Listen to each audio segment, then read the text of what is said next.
gusto mong mabuhay ang Chong father mo, magpatalo ka.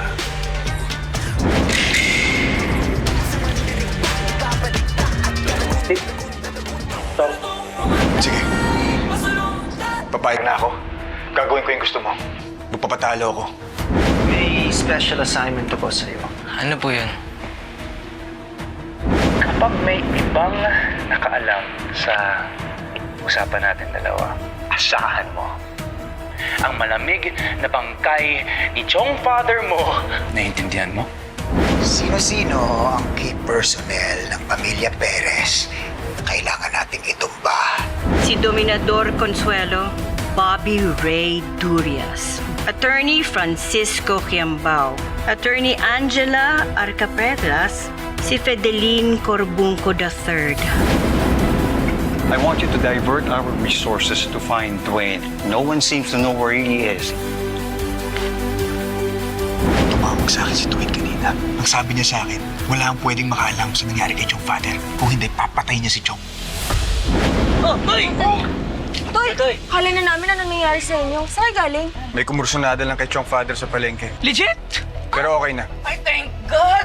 Kapag napabagsak na si Don Pedro at nakuha na natin ang lahat ng yaman ng mga Perez, sa akin pa rin ang gambling operations. It's a deal.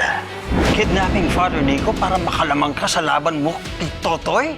Pagkatapos ng laban namin ni Totoy, wala akong pakialam kung hindi mo na ako matatawag na anak dahil hindi na rin kita ituturing na ama.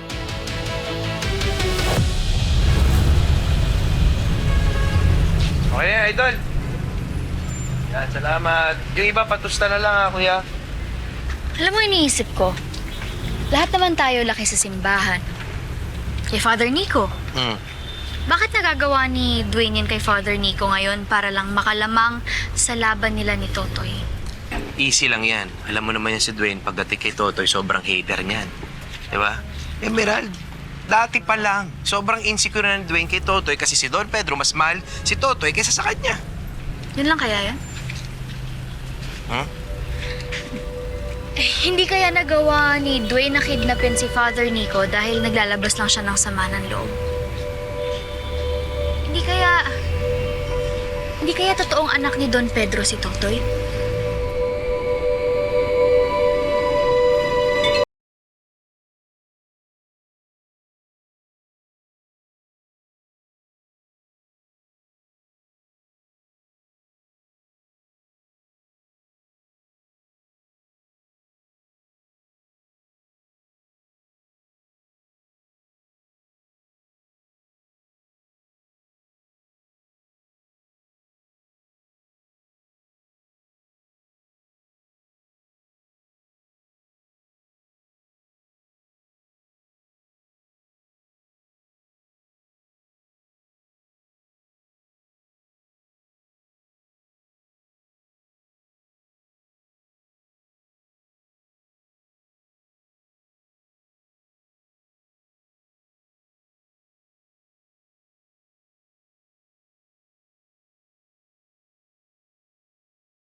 Nico, tumuhay na ba? Wala pa po. Na-traffic po siya. Saan ba pumunta? Kinuhanan po siya ng statement sa presinto. Ang sabi po niya, susunod na lang po siya dun sa laban namin ni Dwayne sa arena. Sa presinto ba yan? Hindi po ako sigurado. Pero ang sabi niya, mauna na po tayo sa arena. Toy, isang pamilya lang tayo dito, ha? Kaya kung may kailangan ka, humingi ka ng tulong, sabihin mo na.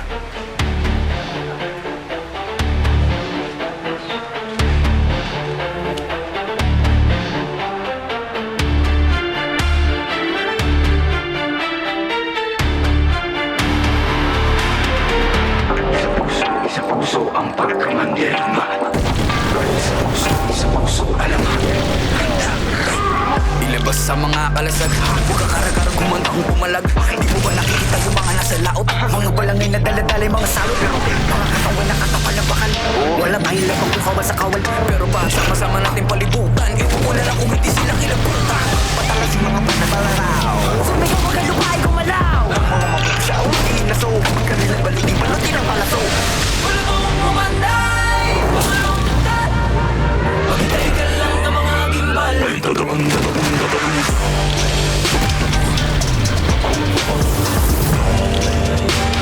Susumigaw kahit nakapagulong. Dahil puso man dirigma, di papakutsa, di papapugo.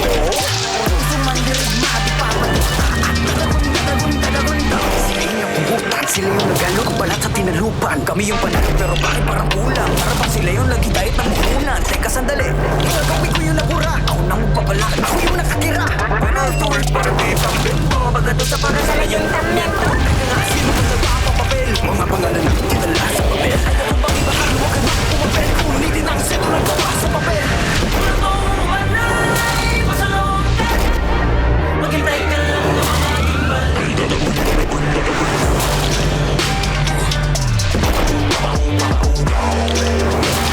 Susumigaw kahit napabulong. Dahil puso man dirigma, di papakutsa, di papapagong.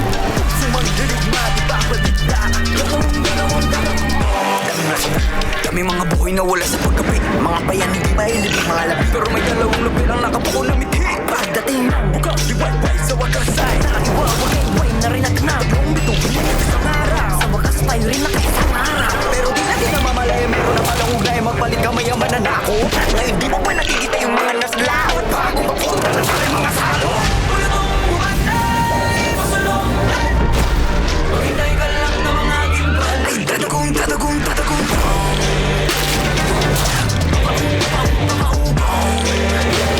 Susumigaw ay napapulong. Ay puso man dirigma, di papakutsa, di papapugong. Puso man dirigma, di papadikta. At dadagong.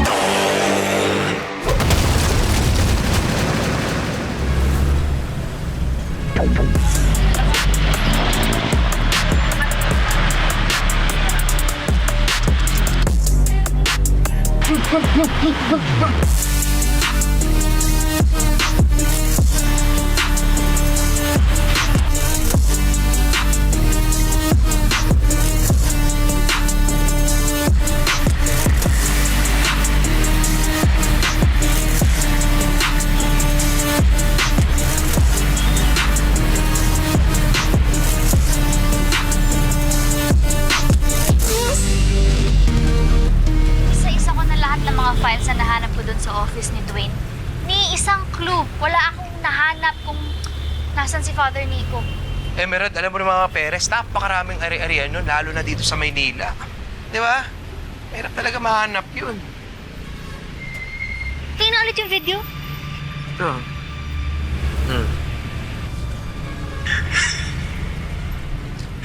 Reputasyon. Ang babaw to eh. Hindi yan ka maniisip. Kapag ganito lang. Papa, pause mo. Arbol Dorado. Golden Tree. Logo yan ng mga Perez ah. Nakita ko yan dun sa mga files ni Dwayne eh. Subsidiary yan ng Perez Holdings. Yun nga lang, 5 ang warehouse nila dito sa Maynila. At sa isa doon, nandun si Father Nico. Ems, kailangan natin tawagan si Totoy.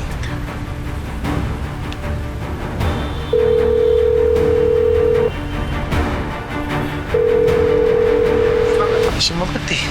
Tara, punta na lang natin.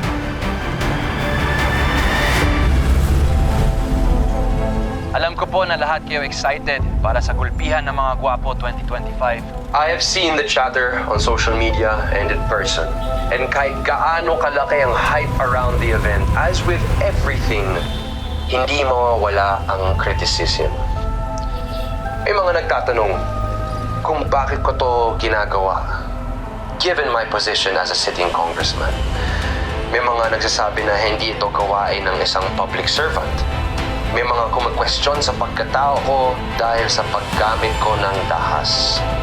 But this isn't about violence. Hindi ako nandito bilang Dwayne Perez, the congressman. Nandito ako bilang Dwayne Perez, the man. At nandito ako para ipaglaban ang aking sarili. Nandito ako para maghatid ng isang mensahe na hindi natin dapat talikuran ang mga pagsubok. Dapat ay buong loob natin harapin ang mga ito. We don't run from challenges and enemies. We conquer them. Kaya to the heavy heart, na kailangan ko sabihin sa inyo, that I will bounce Totoy Bato's head off this canvas within 2 rounds. That's my prediction, you mark my words. That's right, Totoy. Tuloy na tuloy ang laban natin. Kaya wag na wag mong isipin na mag-back out pa ngayon.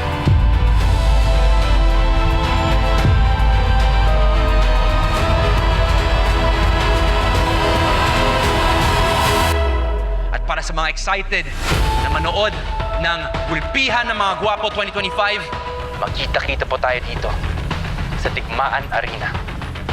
Pare, kay Totoy tayo dyan, pare. Ito pala si Totoy. Uy, Toy! Kay Totoy Galing mo sa laban mo. Ayos na. Wala naman yung congressman na yun eh. Galing ka, Toy! Kay Totoy tayo. Kahit isang linggong kita namin, pupusta namin para sa'yo. Salamat po. Totoy Bato tayo, pre.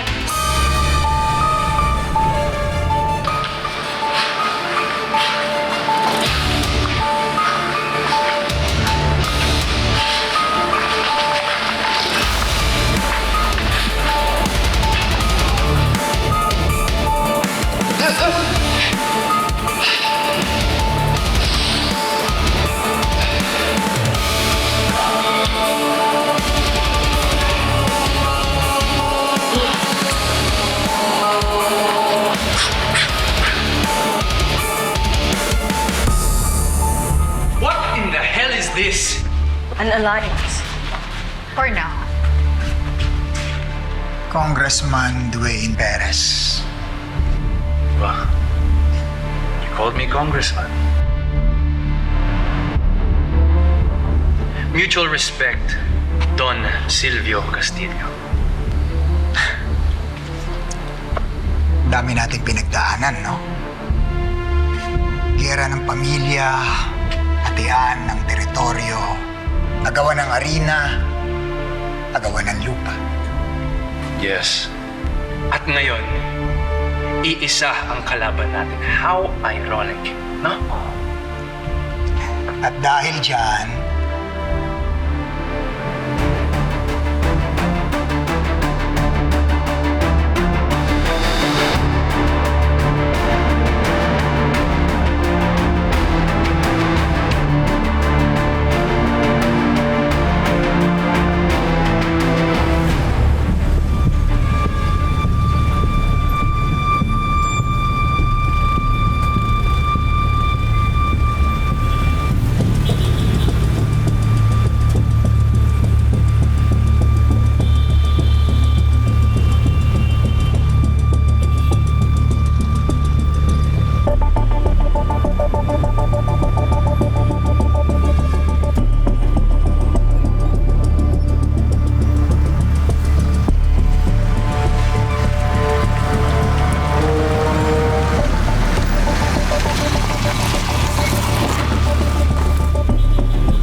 po na lahat kayo excited para sa Gulpihan ng mga Gwapo 2025. Kaya to the heavy heart, na kailangan ko sabihin sa inyo, that I will bounce Totoy Bato's head off this canvas within 2 rounds. That's my prediction, you mark my words. That's right, Totoy. Tuloy na tuloy ang laban natin. Kaya wag na wag mong isipin na mag-back out pa ngayon. At para sa mga excited na manood ng Gulpihan ng mga Gwapo 2025, magkita-kita po tayo dito sa Digmaan Arena. Maraming salamat. Kaya-kaya ka ni Kuya Totoy.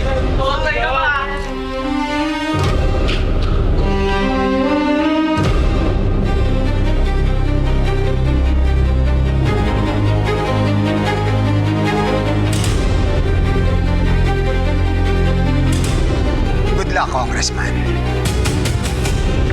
Bigyan mo kami ng magandang show. You know I will. We bet a lot of money on you.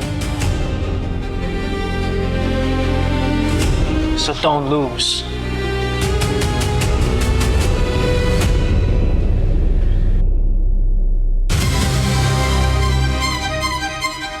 Kailangan natin mag-usap, Dwayne.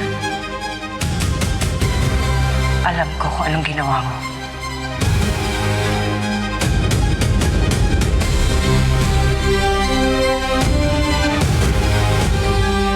Excuse me. First. Wala akong pakialam kung anong sasabihin mo kung hindi siya tungkol sa pagpapabagsak kay Don Pedro.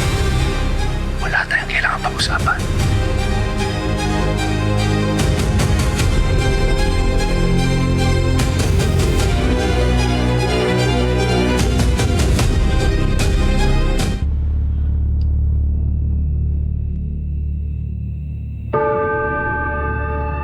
Aaminin ko, Dwayne.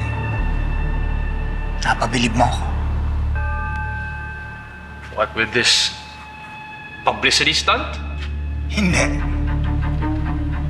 Napabilib mo ako sa diskarteng ginawa mo para makasiguro ka na mananalo ka kay Totoy Bato. Taking Totoy's uncle as hostage para lang manalo. Congressman Dwayne, hindi ba galawang duwag yun?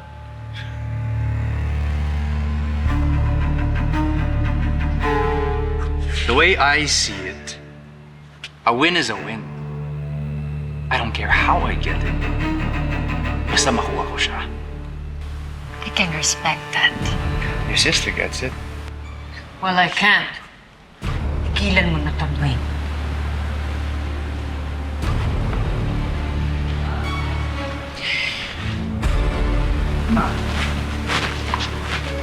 Ma, wala akong pake sa sasabihin mo. Eh si Dad nga alam niya yung ginawa ko, pero wala siyang choice kung hindi i-respect at i-honor ang usapan namin. Wala na akong kailangan gawin kung hindi talunin si Totoy. Naiintindihan mo? Get with it.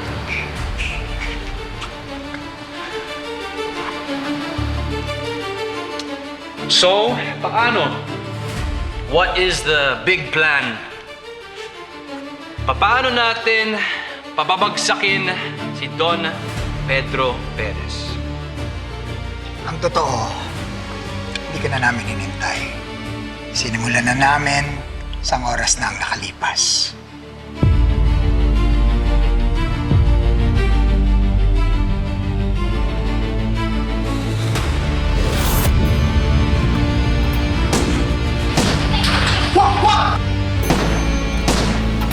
Ang lakas ng hari, nasa lakas ng mga kawal niya.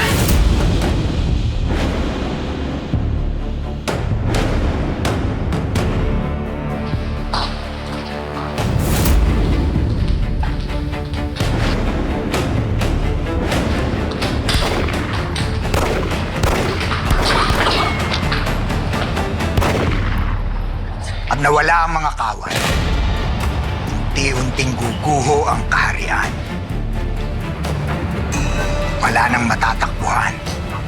Walang mapagtataguan.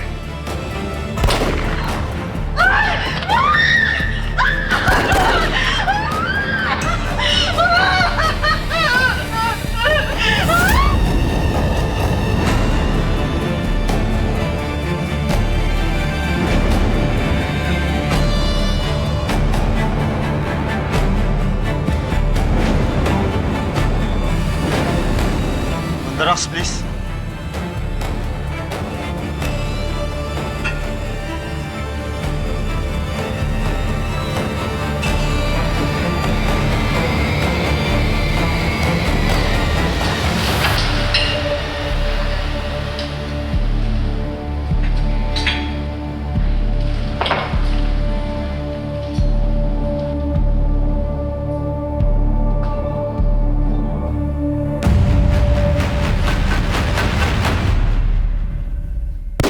Wala nang matatakbuhan. Walang mapagtataguan.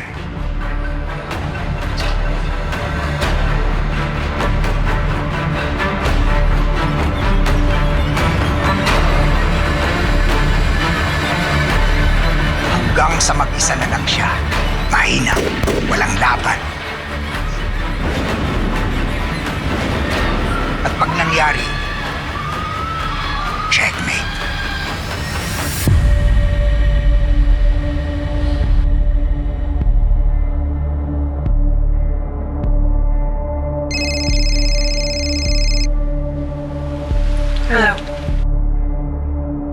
Ate, tapos na. Sa akin na rin yung files ng Perez Holdings. Good. Thank you, Stanley.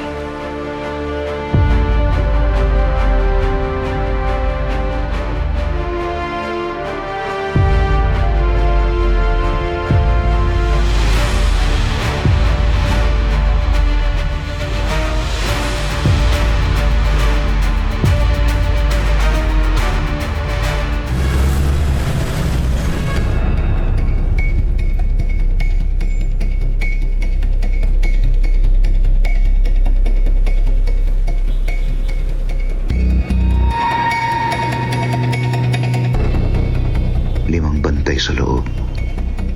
Hindi bababa sa 3 pa sa labas. Armado lahat.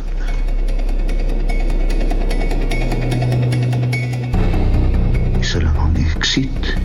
Panginoon, tulungan niyo po ako.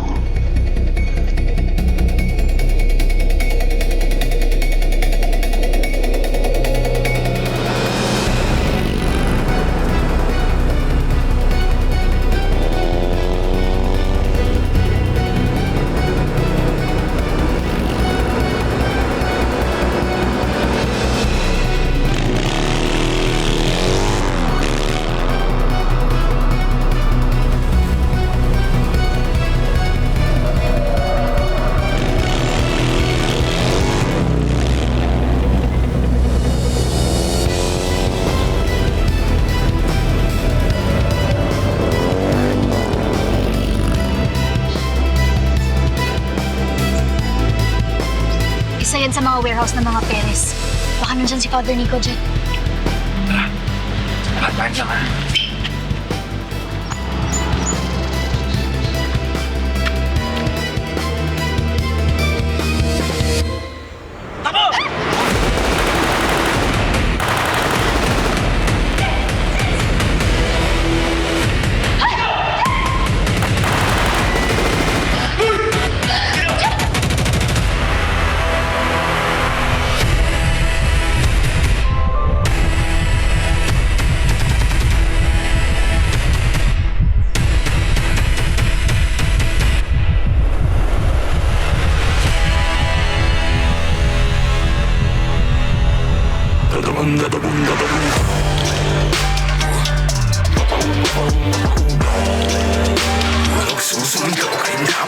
Dahil puso man dirigma, di papakutsa, di papapugo. Don Silvio. Let the games begin. Good luck.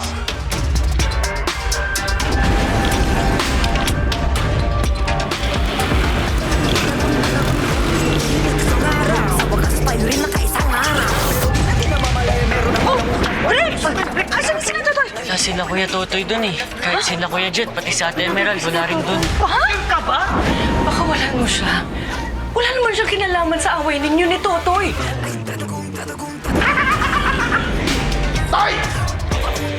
Ang bilis naman basahin ng mga galaw mo, Toy! Nahuli ka na sa baitag ka! Puso man dirigma, di papakutsa, di papapugo.